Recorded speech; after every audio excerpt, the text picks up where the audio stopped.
Imagínate que sos argentino, tenés un patrimonio en dólares y hace años que escuchás la misma frase en cualquier mesa de asesores. Múdate a Uruguay que no pagás nada.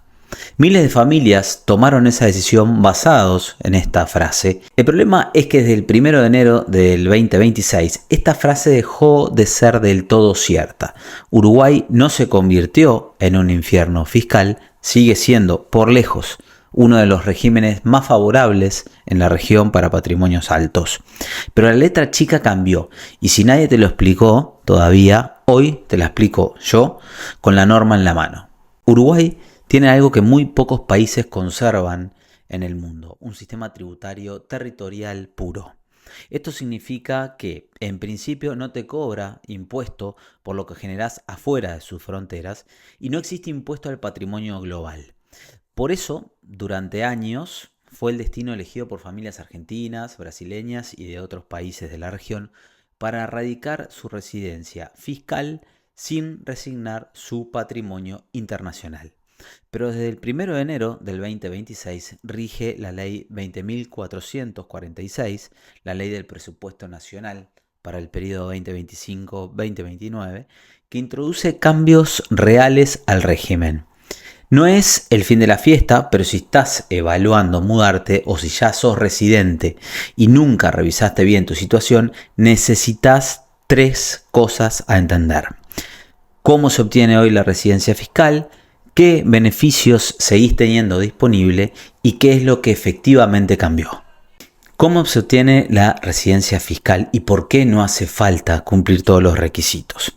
Acá está el primer malentendido más común. La gente cree que hay un único camino para ser residente fiscal en Uruguay, pero la realidad es que la ley establece varias causales independientes entre sí y con que se cumpla una sola de ellas se alcanza. La primera es la más conocida y es permanecer más de 183 días durante el año civil en territorio uruguayo. Un detalle que casi nadie sabe es que las ausencias esporádicas de hasta 30 días igual cuentan como días de permanencia, siempre que no quede claro que en realidad vivís en otro país.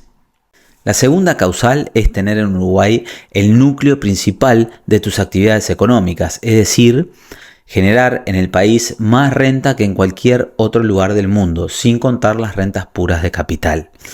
Pero la tercera es la que más le interesa a quien tiene patrimonio alto y no necesariamente quiere vivir más de la mitad del año en Uruguay. Esa causal son los intereses económicos. Acá la norma es bien específica. Si invertís en inmuebles por un valor aproximado de 2.5 millones de dólares, ya calificás para obtener la residencia fiscal sin necesidad de cumplir un mínimo de días en el país. Si preferís invertir menos, hay una segunda puerta. Son inmuebles adquiridos después del julio del 2020 por aproximadamente $590.000, combinando con una presencia física de al menos 60 días al año. Y para quien quiere invertir en un negocio en vez de ladrillos, están las dos últimas variantes. Una empresa declarada de interés nacional con una inversión superior a los 7.5 millones de dólares o una empresa con una inversión de 2.5 millones de dólares que además genere al menos 15 puestos de trabajo. Y todavía hay una cuarta causal para obtener la residencia fiscal y es la de centro de intereses vitales. Si tu cónyuge y tus hijos menores viven en Uruguay, se presume que ahí tenés tu centro de vida, aunque vos pases la mayor parte del año viajando. Un detalle importante que se malinterpreta seguido es que la residencia fiscal no es lo mismo que la residencia legal. Una determina dónde pagas los impuestos y la otra te da permiso para vivir y trabajar en el país. De hecho, se tramitan ante organismos diferentes. La residencia fiscal ante la DGI y la residencia legal en la Dirección Nacional de Migraciones.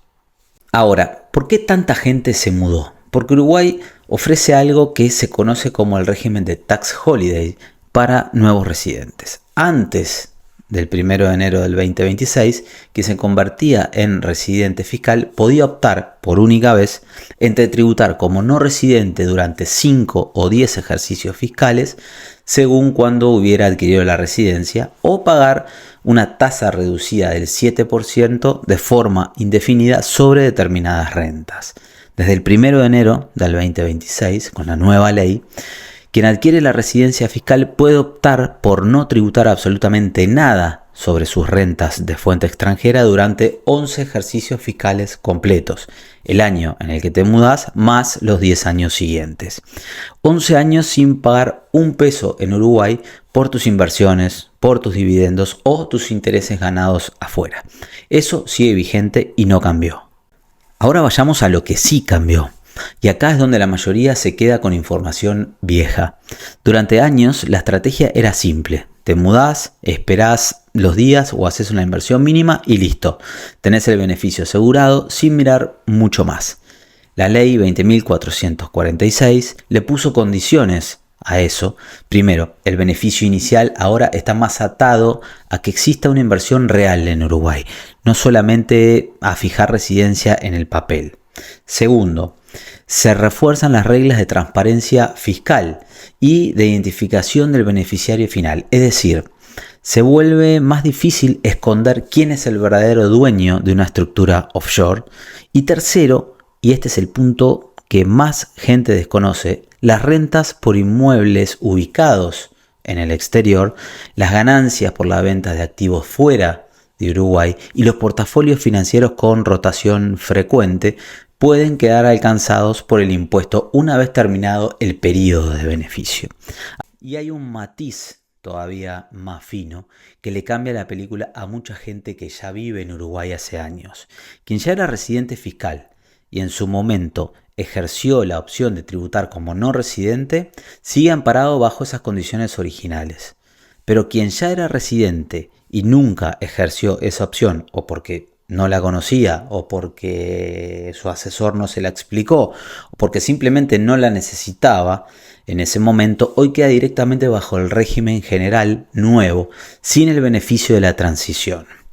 Es la clase de detalle que separa a quien tiene un buen asesor patrimonial de quien tiene solamente un contador que le liquida los impuestos del año.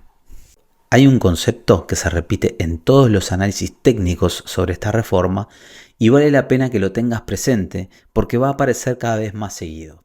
Ese concepto es el de sustancia económica real. Básicamente, el fisco uruguayo ya no se conforma con que una sociedad exista en el papel. Quiere ver que detrás de esa sociedad hay una inversión genuina, empleados, actividad, algo tangible. Una empresa que solamente factura entre sí misma y no tiene nada de eso, corre cada vez más riesgo de perder los beneficios que antes daba por sentados casi automáticamente. No es una persecución a los que tienen alto patrimonio, es una tendencia global.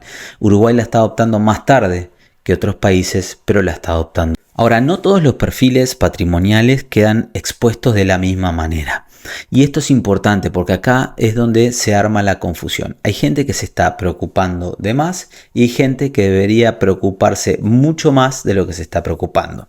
Si tu patrimonio es principalmente financiero, es decir, bonos, acciones, fondos, depósitos en el exterior y no haces compra-venta activa todo el tiempo, el impacto es bajo a moderado. O sea, mantenés la exoneración durante el periodo inicial y cuando termina pasas a tributar el 12% sobre esos rendimientos, con la posibilidad de tomar como crédito fiscal lo que ya hayas pagado en el otro país.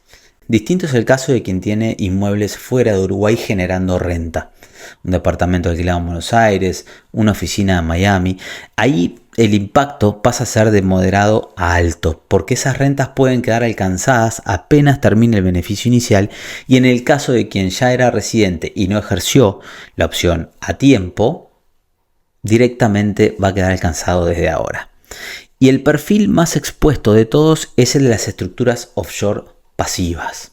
Sociedades constituidas hace años en jurisdicciones de baja tributación, sin actividad real detrás, armadas únicamente para optimizar impuestos.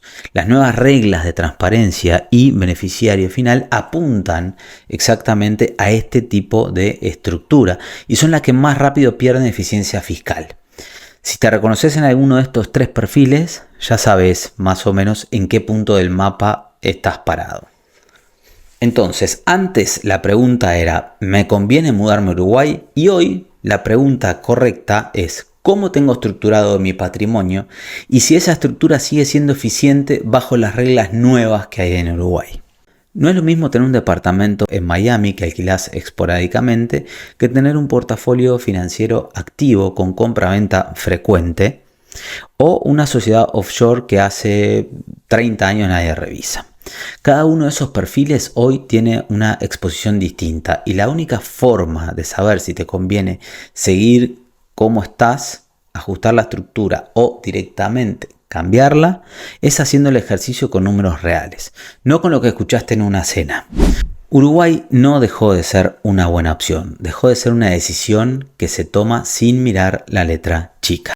Y esto, en el fondo, es para lo que existe un family office bien armado. No para encontrarte el país con menos impuestos y avisarte que te mudes, sino para revisar cómo está estructurado tu patrimonio completo, jurisdicción por jurisdicción, y anticiparse a estos cambios antes de que te agarren por sorpresa. La diferencia entre las familias que van a seguir aprovechando este régimen los próximos 10 años y las que en un par de años van a tener que reestructurar todo de apuro no está en cuánto patrimonio tienen, sino que está en si alguien les explicó bien todo a tiempo. Si este video te sirvió, suscríbete al canal. Seguimos analizando con la norma en la mano todo lo que hace falta para proteger el patrimonio de tu familia.